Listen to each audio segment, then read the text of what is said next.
Bueno, estábamos hablando de justamente lo que yo llamo la especie de dicotomía del Atman Anatta, ¿verdad? Del yo y no yo, o del yo verdadero y el yo falso, ¿verdad? Y realmente es muy interesante cómo justamente en el hinduismo se tiene el tema del Atman, que sería algo así como el yo o el alma, ¿verdad? Que realmente, como dijiste, uno tiene que realizar eso, ¿verdad? Como el ser supremo. Y realmente incluso hay ya terminé la mente ahora, los Mahavakyas, los grandes dichos, ¿verdad? Que evidentemente gente como Shankara, ¿verdad? Y hoy en la tradición hindú mismo también ellos comentan que, por ejemplo, dice, bueno, yo soy Dios, es uno de los grandes dichos, ¿verdad? O si no, el conocimiento de Dios o el que conoce a Dios es Dios mismo, ¿verdad? Voy a poner en el doobly-doo en la parte del comentario los dichos, pero los hindúes tenían esa conciencia del Atman, ¿verdad? O el Atman. Y después el Buda, ¿verdad? O el budismo vino y dijo, en realidad, no, anatta, ¿verdad? No hay tal cosa como el yo o la identidad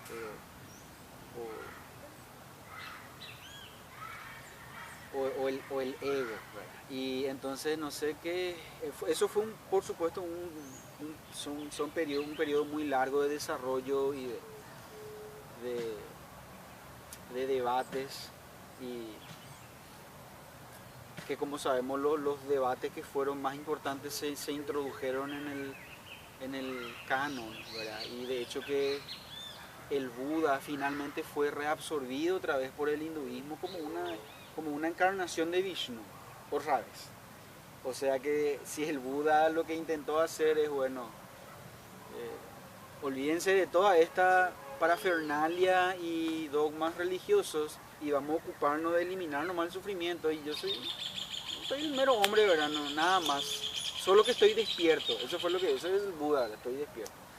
Pero finalmente los hindúes, eso fue un proceso que el budismo siguió su propio desarrollo, pero después los hindúes reabsorbieron nomás al Buda como un avatar, como una encarnación misma de sus propios dioses, ¿verdad?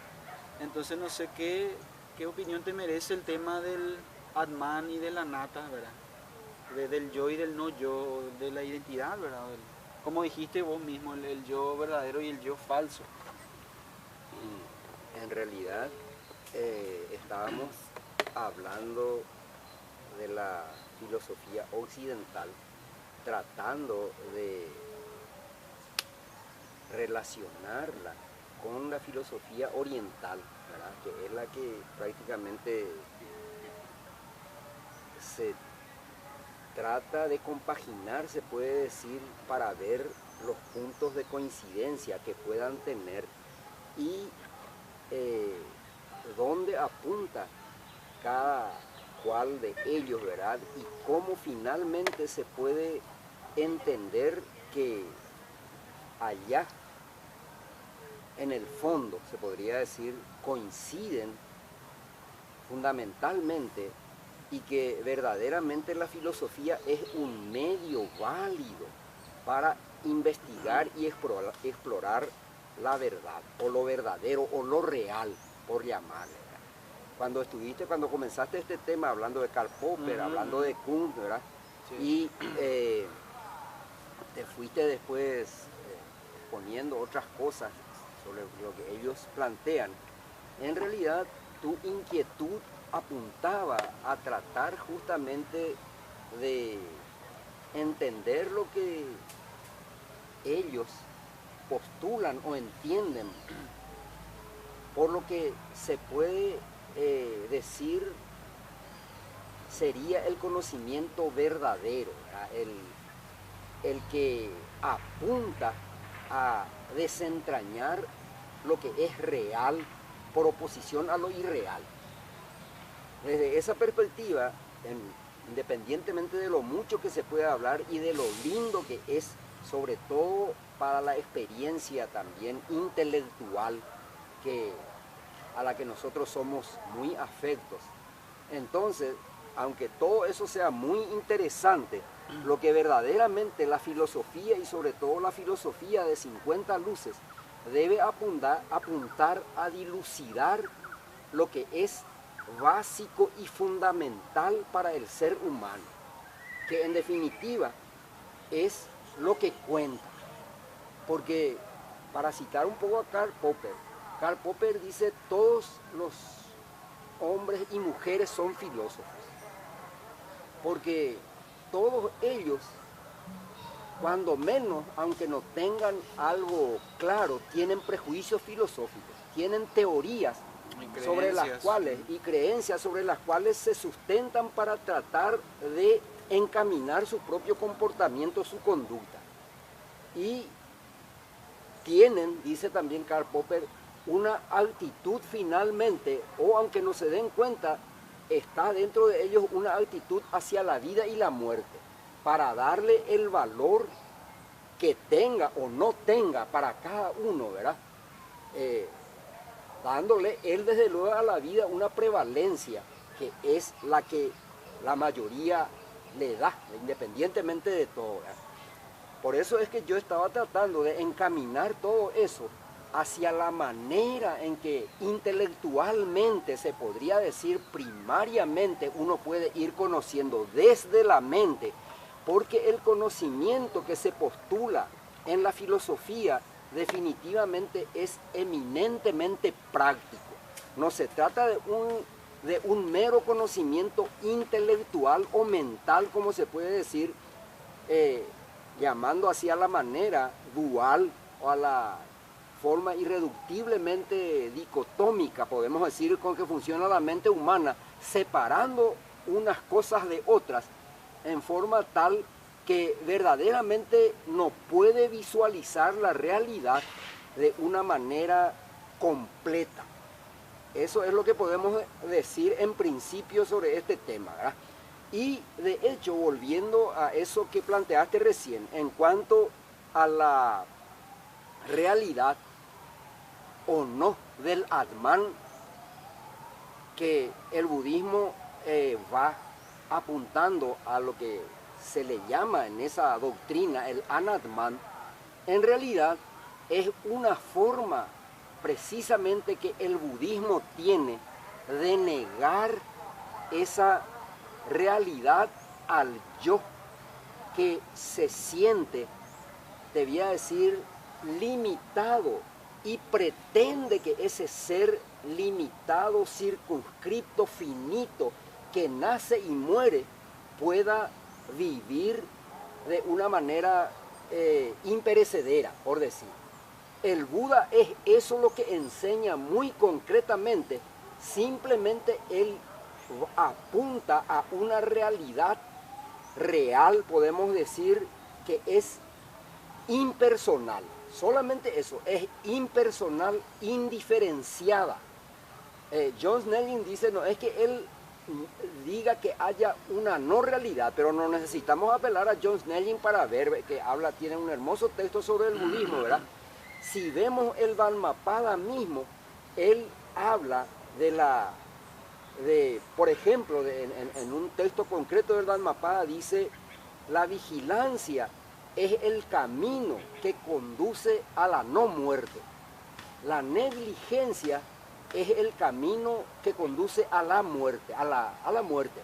Entonces, la no muerte, que él en otros pasajes le llama también lo no nacido, lo no devenido, lo no condicionado, es decir, lo que no es susceptible de ser aprehendido por la mente o por la palabra, porque lo condicionado es lo que la palabra nos muestra. Y en la ciencia, justamente, que es una ciencia que apunta a dividir la realidad en sujeto y en objeto, entonces la palabra es la que circunscribe el objeto y el sujeto. Pero por oposición a la palabra está también la no palabra para la mente. La no palabra puede ser catalogada como el silencio o como simplemente la nada. o en oposición con como lo real, lo irreal. Más allá de lo que la mente puede definir o puede catalogar como lo real, que básicamente se trata de lo perceptible y a ello se sujeta. Eso es lo que es la mente humana. Más allá de eso existe lo que se puede decir lo inexpresable. Lo inexpresable, la palabra no lo puede expresar, que precisamente Wittgenstein vino a hablar de lo inexpresable también a su manera, ¿verdad? Y así como el Tao de las palabras no es el verdadero Tao, entonces, eso ya en la China, entonces lo que se apunta en la enseñanza de la filosofía oriental desde hace muchísimo tiempo es de que realmente la mente debe aprehender previamente aquello inexpresable, aquello incondicionado, aquello que la palabra no puede tener en sus fauces, porque de lo contrario, si no aprehende uno eso, las palabras nos tienen en sus propios fauces. Por usar una terminología de Krishnamurti que decía, la palabra no es la cosa, ¿verdad? Entonces, uno va más allá, se puede decir, de esta realidad verbal, meramente verbal, y eso entraña un ejercicio, comprender básicamente, y cito de nuevo a Nisargadatta, que dice, comprenda solo esta cosa esencial. El sí mismo y el universo son uno y perfectos. Esa es la verdad, se podría decir, que uno tiene que aprehender, pero eso lo aprehende únicamente por la experiencia, por la práctica concreta, y esa práctica desde la enseñanza de Jesús o del cristianismo, se podría decir, si es que responde genuinamente a las enseñanzas de Jesús, en realidad se consigue por la vía del amor. El amor es lo que permite tener esa conciencia de unicidad de todo lo que existe. Como se enseña desde siempre en todas las doctrinas, uno no necesita tener tampoco una noción teórica, puntillosa de estas cosas. Uno debe experimentar eso, o sea, debe practicar el amor, debe ser el amor mismo, por decir de alguna manera. Por eso es que el yo y el no yo, en definitiva, son uno y lo mismo, porque realmente el yo, al que el Buda apuntaba a eliminar, es ese yo que se circunscribe a la identificación con el cuerpo o con los objetos, ¿verdad? En realidad, inconscientemente uno va siempre apuntando a identificarse con el cuerpo, con pensamiento, palabra y obra. Entonces él enseñaba de que realmente más allá de eso estaba la realidad esencial. Por eso él enseñaba a no confundir la realidad esencial con lo no esencial, porque el que así actúa anda por el camino del recto pensamiento, y el que confunde lo no esencial con lo esencial camina por la senda de los pensamientos incorrectos, no rectos, ¿verdad? Entonces, vuelvo nomás a todo esto porque finalmente es interesante, tenemos que ir debatiendo seguramente todo lo que atañe a la filosofía occidental también, ¿verdad? Porque existen en ella una cantidad de ideas hermosas y luminosas, pero se puede decir que desde el comienzo, desde antes de Sócrates y con Sócrates, vino apuntando este conocimiento al conocimiento objetivo, como se le pueda llamar, y el conocimiento de la filosofía oriental al conocimiento que parte de lo subjetivo básicamente para ir más allá de lo subjetivo y lo objetivo. Eso finalmente se puede resumir, digamos, lo que estábamos comenzando a hablar hoy.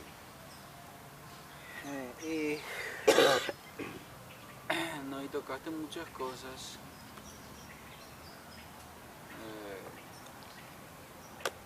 Sí, yo creo que se puede quizás como una especie de, vamos a decirle, concepto provisional, decir que la filosofía occidental apuntó y desembocó en la ciencia, ¿verdad?, moderna, y la especie de filosofía oriental, ¿verdad?, incluyendo el taoísmo. El taoísmo mismo es algo muy, un bicho raro, muy interesante, porque si empezó con el Tao Te Ching, ¿verdad?, supuestamente escrito por Lao Tse, ¿verdad?, Lao Tzu. Después siguió, ese libro fue conservado, después vino un personaje, una especie de profeta que dijo que se le apareció Lao Tzu, ¿verdad? Así como a San Pablo se le apareció Jesús, ¿verdad? Bueno, él dijo, Lao Tzu el maestro se me apareció y me dijo que el fin del mundo está cerca. Una idea muy difuminada, muy esparcida, el tema del fin del mundo, que siempre está cerca, pero dijo, bueno, el maestro me dijo el fin del mundo está cerca y tenemos que, ¿cómo diría San Juan Bautista o Jesús mismo? Bueno, repetirnos nuestros pecados y más o menos, y ahí surgió la parte más, el tinte religioso del taoísmo, que en principio aparentemente fue una cuestión más filosófica si te atenés al libro original, ¿verdad? Bueno, y el hinduismo que tocamos, que verdaderamente no hay una distinción o diferenciación o separación muy grande entre al referirnos a él, de decir, bueno, es una religión, pero también es una filosofía, un sistema filosófico, y es muy amplio y muy vasto.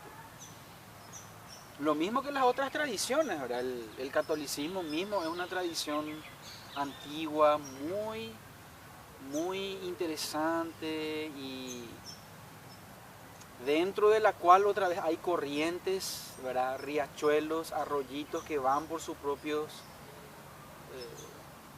por su lado, pero también conformando parte, una misma parte, un todo mayor, ¿verdad?, de la que se supondría que el Papa, por ejemplo, sería la cabeza de todo eso, ¿verdad?, coordinando todo eso. Y sí, ¿verdad?, el tema de Popper y Kuhn, por ejemplo, la ciencia en sí, ciertamente que o sea, que sí, tendría más bien un fin práctico, ¿verdad? Mismo esta camarita con la cual estamos filmando, ¿verdad? Eso se supone que surgió, ¿verdad?, de un proceso largo que probablemente empezó con los presocráticos, ¿verdad?, que estaban interesados en el cosmos y en cómo, que fueron los primeros, vamos a decirle, en la tradición occidental, ¿verdad?, en dejar hacer a un lado a los dioses, ¿verdad?, y entrar a buscar y penetrar en las leyes, ¿verdad?, naturales. Y bueno, y después vino Sócrates, que es un mundo en sí mismo, un tema aparte, ¿verdad?, que él se interesó principalmente por el ser humano, ¿verdad?, fue un humanista, podemos decirlo, ¿verdad? Y sí, yo diría que la ciencia tiene un valor netamente práctico, ¿verdad?, de proveer, o sea, la gente lo que le interesa es, bueno, un nuevo modelo de celular o nueva tecnología, pero por supuesto que la ciencia con la tremenda potencia y efectividad de su metodología, el riesgo evidente y eminente es de que caiga en manos, en malas manos, vamos a decirlo, ¿verdad? Y justamente creo que fue el profesor Peterson, Jordan Peterson, que solo hablaba a veces, de que dijo, bueno, que alguien está interesado en mezclar, creo que el anthrax y el ébola, ¿verdad?, dos virus, bueno, ¿cómo podemos mezclar esto? Y entonces él dice, bueno, evidentemente la pregunta desde el punto de vista científico es totalmente válida. ¿Cómo mezclar un virus con otro virus, o una bacteria con otra bacteria, y convertir eso en un arma biológica, ¿verdad?, y tirar? Pero por supuesto la otra pregunta que surge, o idea que surge, ¿verdad? O juicio que surge de eso es, bueno, la persona que intenta hacer eso está totalmente loca, ¿verdad? Porque en realidad estás hablando de hacer un daño, ¿verdad? O una acción destructiva y dañina, inmensa e intensa y con consecuencias verdaderas, ¿verdad? En el mundo, ¿verdad? Y qué sé yo, las bombas atómicas, ¿verdad? Bombas nucleares, bombas de hidrógeno. Pero está pues mezclado lo bueno y lo malo ahí mismo, porque justamente si vemos por ejemplo cómo la idea de los cohetes, por ejemplo, los misiles que surgió en China en la antigüedad, ¿verdad?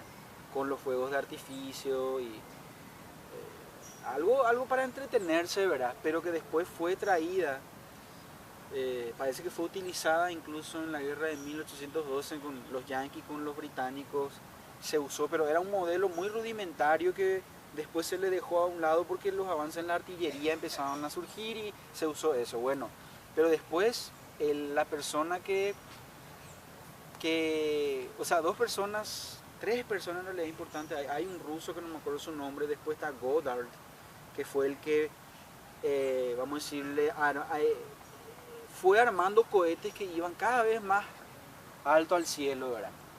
Y después vino, o sea, estaba entre él y la otra persona que se llama von Braun, creo que era, un alemán.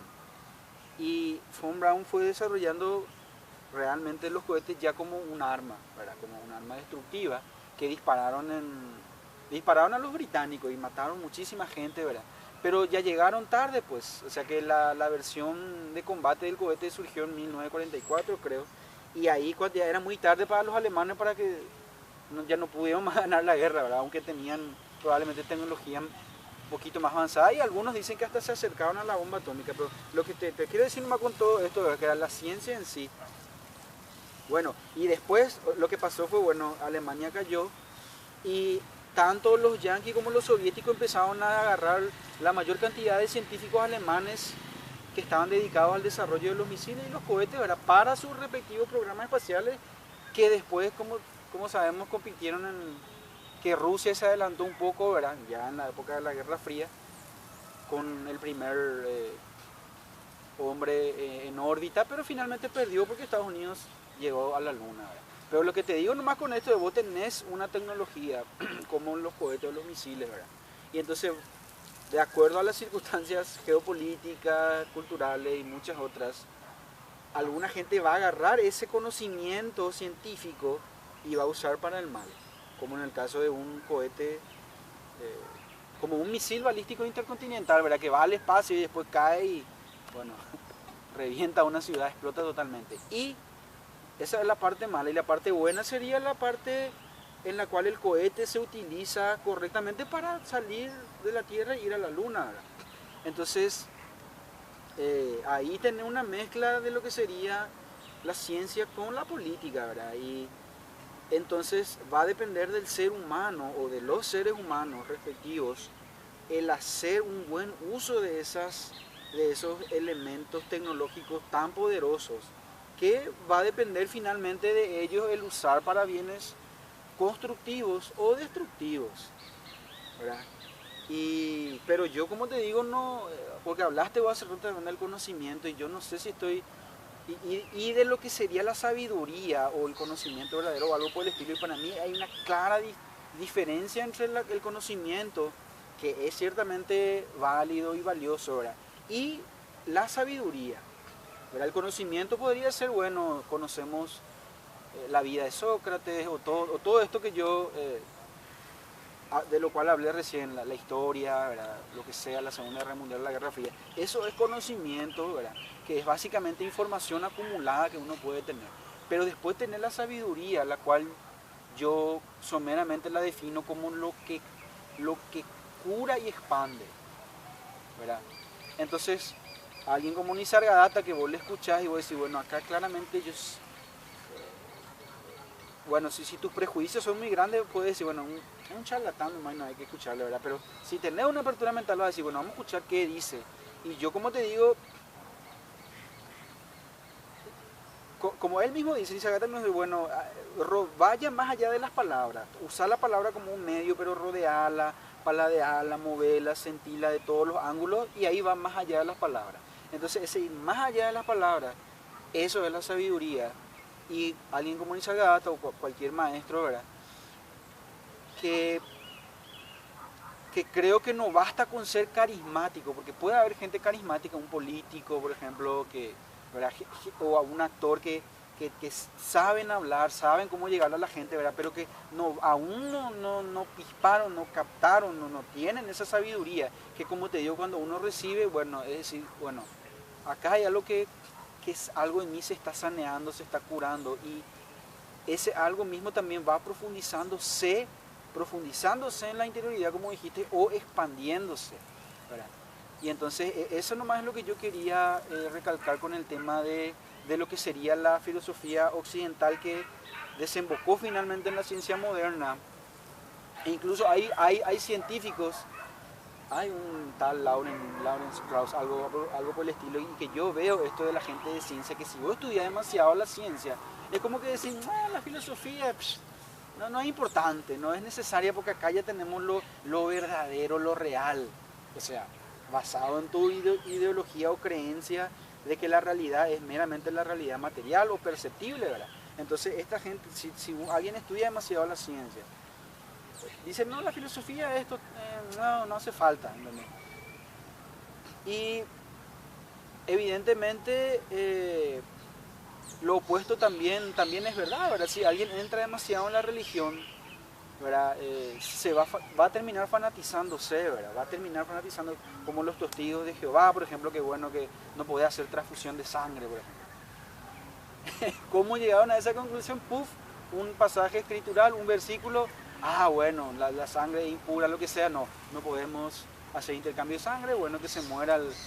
Bueno, para eso está un juez de primera instancia, para eso está la autoridad, y dicen, no importa lo que dicen los padres, se hace nomás lo que se tiene que hacer, ¿verdad? Y entonces, por eso te digo que la filosofía, así como metodología, como praxis, como investigación, ¿verdad? Está ahí en el medio de los extremos de lo que sería la religión.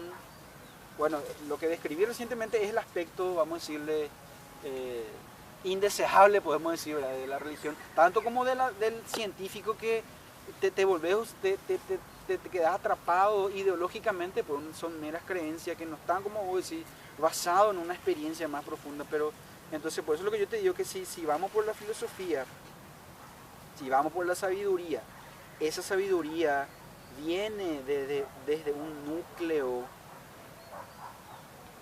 real, experiencial, en el cual vos estás en contacto con esa verdad. Hay un conocimiento de primera mano, se diría, de la realidad profunda o suprema o última.